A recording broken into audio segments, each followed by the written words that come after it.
Thank you so much for asking me to participate in this really important seminar and talk about one of my favourite subjects.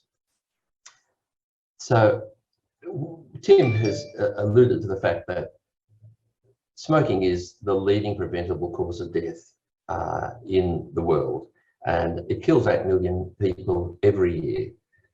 Up to 2 in 3 long-term smokers will die prematurely from their smoking, and they'll lose on average 10 years of life, which is an extraordinary impact on public health. And smoking causes 1 in 5 cancer deaths and a whole range of diseases, which I'm sure most of you are familiar with.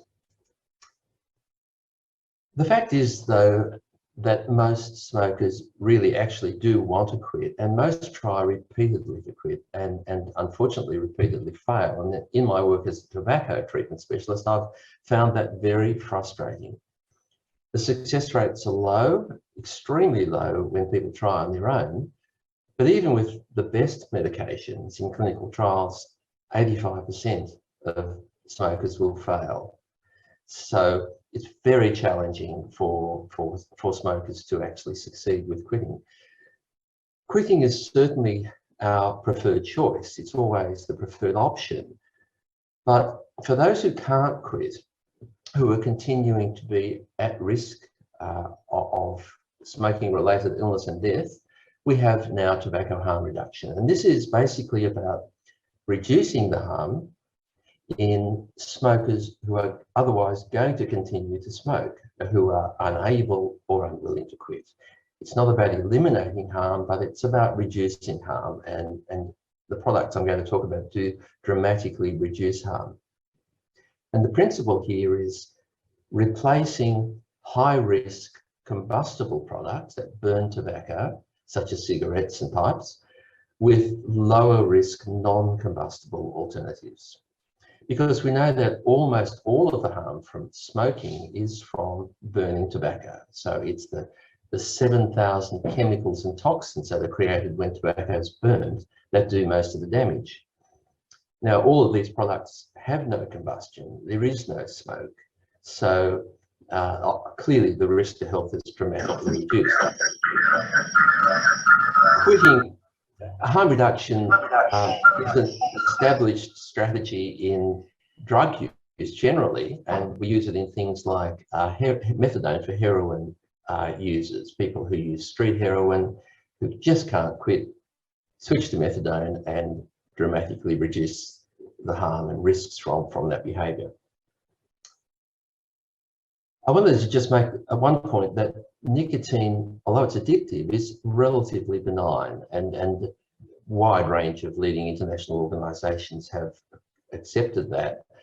Nicotine does not cause cancer, doesn't cause lung disease, and it only has a relatively minor role in heart disease. So we need to be realistic about the role of nicotine and far less concerned about it than in fact we are.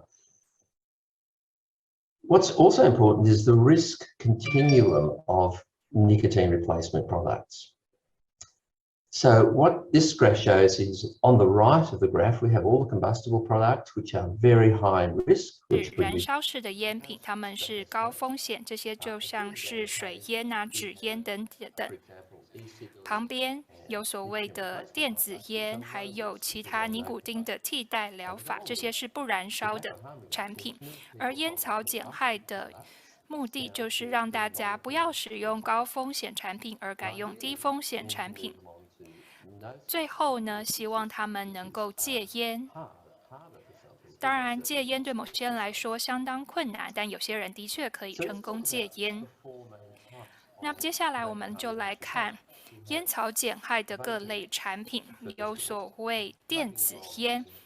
电子烟使用的就是用电池供电的装置，把尼古丁的液体加热成可以吸入的气溶胶。这个是目前戒烟最受欢迎的工具之一。它让吸烟者仍然有这种从手上到嘴部的这些感触，而且有各式各样的产品，大家可以从投影片上看到图片。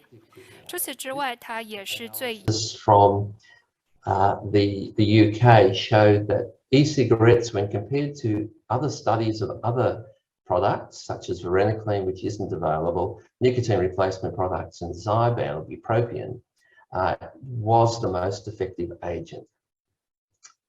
And it's also so much more harmful. It's generally accepted that it's around 95% less harmful than smoking, and that's because there are so few chemicals in vapor, and those that are there are present in much smaller doses. So it's just a logical conclusion, and the research supports that it's far less harmful. The second type of reduced risk device are heated tobacco products, and these basically consist of a special tobacco stick which is heated, not burned, in an electrical device. And this also delivers the hand-to-mouth behaviour, the ritual of smoking, and it gives extra taste, tobacco-like taste, which it appeals to some people. And various bodies have made it quite clear from the research that we've got so far that these devices deliver far fewer of the harmful and potentially harmful chemicals that are in smoke. It's been approved. IQOS was approved in the United States by the FDA as appropriate to promote public health, and the overall benefit is expected to be positive. The experience with these heated tobacco products has been quite extraordinary. For example, in Japan, heated tobacco products were introduced in 2016.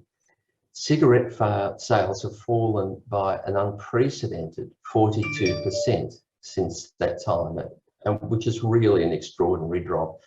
And the vast majority of that reduction is due to these heated tobacco products, which have been taken up with great enthusiasm.